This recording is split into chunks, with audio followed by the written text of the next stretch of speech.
पंचम चौपाई। हाथ वज्र ध्वजा विराजे, कांधे मूंज जनेऊ साजे।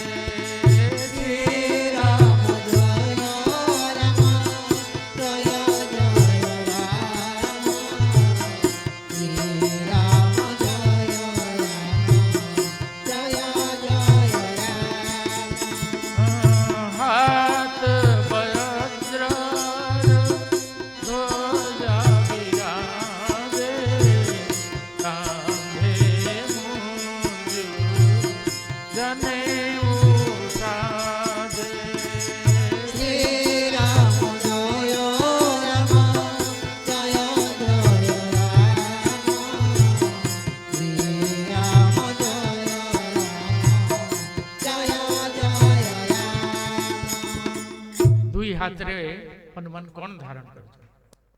गोटे हाथ रे वज्र, गदा को वज्र बोली कहै छै। वज्र का हाथ रे था? इंद्र का हाथ रे था।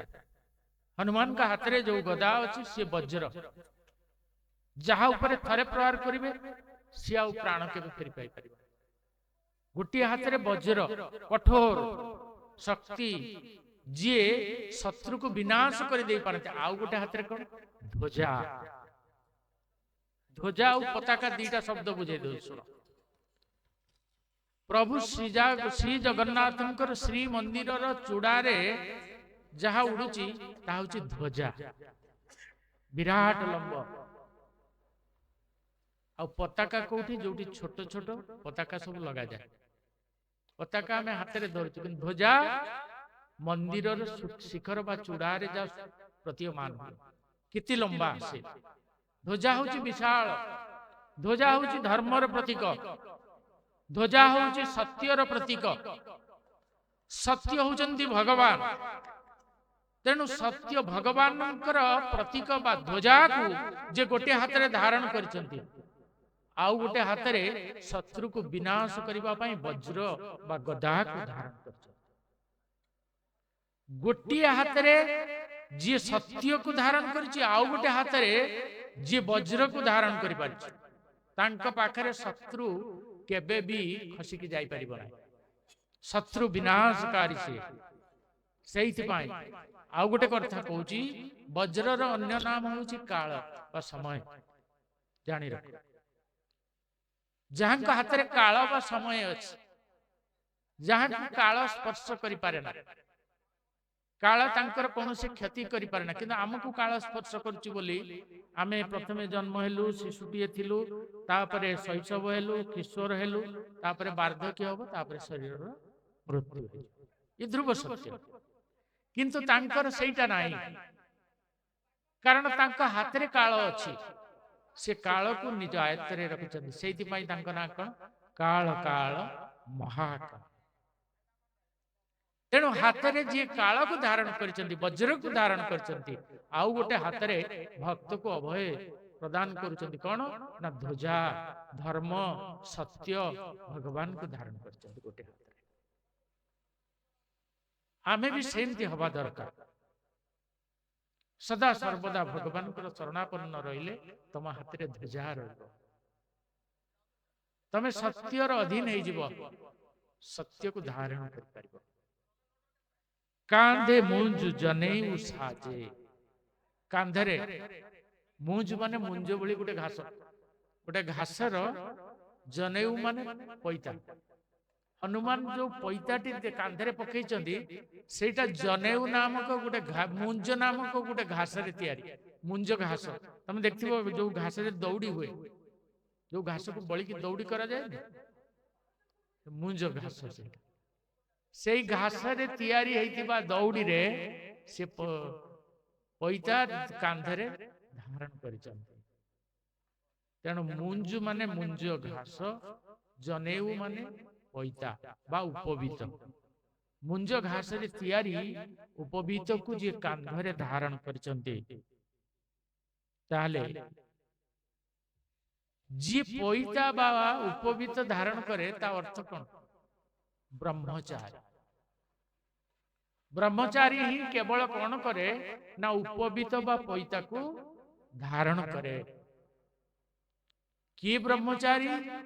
ब्रह्म जानाति इति, जी ब्रह्म को जानी, जी परमेश्वर को जानी, से ब्रह्मचारी। तेणु हनुमान होचंती बाल ब्रह्मचारी। बाल्य कालरू से ब्रह्मचर्य आचरण नैष्ठिक ब्रह्मचारी हेतिबा जोगु तांको कांधरे जनेऊ घासर एक पैता बा उपवीत शोभा बाऊ अछि। तापरे षष्ठ चौपाई शंकर सुवन केसरी नंदन तेज प्रताप महाजगवंदना जय राम जय जय राम श्री राम जय राम हरि बोल। जय राम शंकर सुवन केसरी नंदन तेज प्रताप महाजगवंदना श्री राम जय राम जय जय राम श्री राम जय राम जय जय राम बोलिए रामचंद्र भगवान की। जय। शंकर सुवन, बुझ शब्द को। शंकर शिव, सुवन माने पुत्र। हनुमान को शिवंकर पुत्र बोले कहाई। कहीं ना मां अंजनी शिवं को तपस्या करथिले पुत्र प्राप्त करिबा पई। तेणु शंकर भगवानंकर शक्ति रु किए जन्म? हनुमानंकर जन्म। तेणु तांको शिवंकर पुत्र बोली कहा जाए। भारत रे जने विशिष्ट संत जे आज भी अछंती से कहिले जे नाई नाई एटा सुवन नुह। सुवन माने पुत्र, पुत्र नुह। शंकर सोयम केसरी नंदन तेज प्रताप महाजगवंदना श्री राम जय राम जय जय राम श्री राम जय राम जय जय राम बोलिए रामचंद्र भगवान की। जय। शंकर सुवन, शंकर पुत्र नुह। से कहले स्वयं शंकर के नाम भी कही दौर राम भद्राचार्य जे बे अछंती। शंकर स्वयं किछि भूल नुह। स्वयं शिव हनुमान केमती ना सी होचंती एकादश रुद्र। शिवंकर जो रुद्रावतार अछि ता भितरे एकादश बा 11 रुद्र होचंती हनुमान। तांको एकादश रुद्र बोली कहा जाए। तेणु एथिरे किछि भूल नाही। स्वयं कहले भी शिव स्वयं सी शंकर भगवानंकर पुत्र कहले भी किछि भूल नाही। कारण शंकर भगवानंकर शक्ति रु मां अंजनांक गर्भरु तांकर जा। केसरी नंदन पवन सुत आमे जानिले, अंजनी पुत्र जानिले, एबे होछि केसरी नंदन। मां अंजनी को बानर राज केसरी विवाह करथिले। दीर्घ दिन धरी जेतेबेले संतान संतति नहेला सेतेबेले मां अंजना कोन कले पर्वत शिखर रे बसिकी शिवं को तपस्या करथिले पुत्र पाई। शिवं को कृपारु तांको हनुमान भली पुत्र प्राप्त हेतिला। मां अंजनीकर स्वामी केसरी थिबा जोगु से मध्य केसरी पुत्र अटंती। केसरी नंदन बोली तांको सेइथि पई कह जाय। तेज प्रताप महाजगवंदन। तेज माने प्रकाश, प्रताप माने शक्ति। जहांकर तेज और शक्ति महाजगवंदन। जगत कहले गोटे को बुझेब, महाजग कहले विश्व ब्रह्मांड को बुझेब। ଯାହା ଆମେ ଦେଖିପାରୁନୁ, କିନ୍ତୁ ଏମିତି କୋଟି କୋଟି ମାଳମାଳ ବ୍ରହ୍ମାଣ୍ଡ ଅଛି। ଆମେ ଭାବୁଛୁ ଗୋଟିଏ ସୂର୍ଯ୍ୟ, ବାକି ଆଉ ସବୁ ପୃଥିବୀ ଏମିତି ଗ୍ରହ ଅଛନ୍ତି। ନାଇଁ, ଏମିତି କୋଟି କୋଟି ସୂର୍ଯ୍ୟ ମହାମଣ୍ଡଳ ଅଛନ୍ତି, ମହାଶୂନ୍ୟ କୋଟି କୋଟି ସୂର୍ଯ୍ୟ, କୋଟି କୋଟି ଗ୍ରହ କେତେ ଅଛି ତାର କଳନା କେହି କରିପାରିବନି। ସାରା ବ୍ରହ୍ମାଣ୍ଡରକୁ ଯାହାକୁ ବନ୍ଦନା କରାଯାଏ, ତେଣୁ ତାଙ୍କୁ ମହାଜଗ ବନ୍ଦନ। ପ୍ରଭୁ ରାମ ହେଲେ ଜଗବନ୍ଦନ, ରଘୁବନ୍ଦନ, କିନ୍ତୁ ହନୁମାନ ହଉଛନ୍ତି ମହାଜଗ ବନ୍ଦନ। ସପ୍ତମ ଚୌପାଇ। ବିଦ୍ୟାବାନ ଗୁଣୀ ଅତି ଚାତୁର, ରାମ କାଜ କରି ଦେଖୋ ଆତୁର। ଶ୍ରୀରାମ ଜୟ ରାମ, ଜୟ ଜୟ ରାମ। ଶ୍ରୀରାମ ଜୟ ରାମ, ଜୟ ଜୟ ରାମ। ବିଦ୍ୟାବାନ, ବିଦ୍ୟା ଆଉ ବିଦ୍ୟାବାନ ଦୁଇଟି ଶବ୍ଦ ଅଲଗା ଅର୍ଥ। ବିଦ୍ୟା କାହାକୁ କହିବା? ସା ବିଦ୍ୟା ୟା ବିମୁକ୍ତ। ବିଦ୍ୟା ହଉଛି ସିଏ ଯିଏ ଆମକୁ ମୁକ୍ତ କରିଦେଇପାରେ। ଆମେ ଯାହା ଭିତରେ ବାନ୍ଧି ହେଇକିରି ଅଛୁ, ୟା ଭିତରୁ ଯିଏ ମୁକ୍ତି କରିଦିଏ, ସେଇଟା ହିଁ ପ୍ରକୃତ ବିଦ୍ୟା। କିନ୍ତୁ ହନୁମାନ କେବଳ ଖାଲି ବିଦ୍ୟା ନୁହଁ, ବିଦ୍ୟାବାନ, ବିଦ୍ୟାର ଶ୍ରେଷ୍ଠ ଆସନରେ ଥିଲେ, ଶ୍ରେଷ୍ଠ ସୀମାରେ ଥିଲେ। ଏତି ବିଦ୍ୟା ତାଙ୍କ ନିକଟରେ ପରିବ୍ୟାପ୍ତ ଅଟେ, ଯାହାକୁ କେହି କେବେ କଳନା କରିପାରେ। ଗୁଣୀ ମାନେ ଗୁଣ, ବିଦ୍ୟାରେ ବି ବିଶାଳ, ଗୁଣରେ ବି ବିଶାଳ, ଏବଂ ଅତି ଚାତୁର। ଚାତୁର ମାନେ ଚାଲାକ। ଆମେ କହୁନୁ ଚାଲାକ, ଯୋଉ ବିଶେଷ ଭାବରେ ଚତୁର ଅଟନ୍ତି ହନୁମାନ। କିଛି କରିବା ପୂର୍ବରୁ ଚିନ୍ତା କରିବେ।